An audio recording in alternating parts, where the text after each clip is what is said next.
కాంగ్రెస్ పై Telangana BJP chief Ramachandra Rao fire అయ్యారు. SIR పై ప్రజల్ని కాంగ్రెస్, బీఆర్ఎస్, ఎంఐఎం తప్పుదో పట్టిస్తున్నాయని ఆగ్రహం వ్యక్తం చేశారు. ఓటర్ల ప్రక్షాళన సంవత్సరాలుగా జరుగుతున్న ప్రక్రియ అన్నారు రామచంద్రరావు.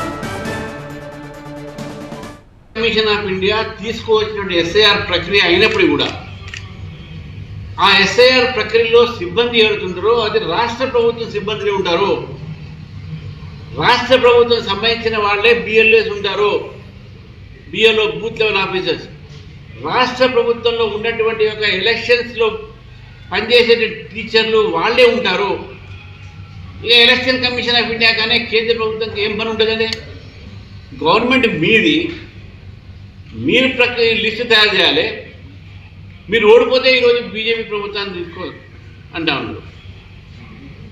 ఇక్కడ కూడా రేవంత్ రెడ్డి గారు వారు ఆలోచించాలి. కర్ణాటకలో కూడా ఎస్ఐఆర్ జరుగుతుంది, ఇప్పుడు ఇక్కడ కూడా జరుగుతుంది. మీ ఈ రెండు ప్రాంతాల్లో కూడా మీవే కదా అధికారం. కేరళలో ఎస్ఐఆర్ అయిపోయింది, అక్కడ కాంగ్రెస్ పార్టీ గెలిచింది. మరి దానికి ఏమంటారండి వీళ్ళు?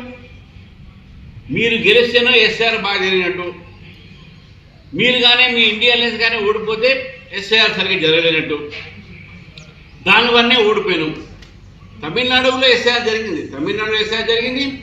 అక్కడ కూడా చాలా డూప్లికేట్ ఓట్లు తీసేశారు, చనిపోయిన ఓట్లు తీసేశారు.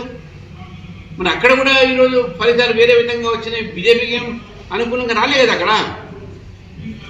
కాబట్టే మేము గెలుస్తేనో ఈవీఎం వల్ల గెలిచారంటారు, మేము గెలుస్తేనో లేక మేము ఓడిపోతేనో ఎస్ఐఆర్ వల్ల ఓడిపోయాం, బీజేపీ ఎస్ఐఆర్ వల్ల గెలిచిందంటారు.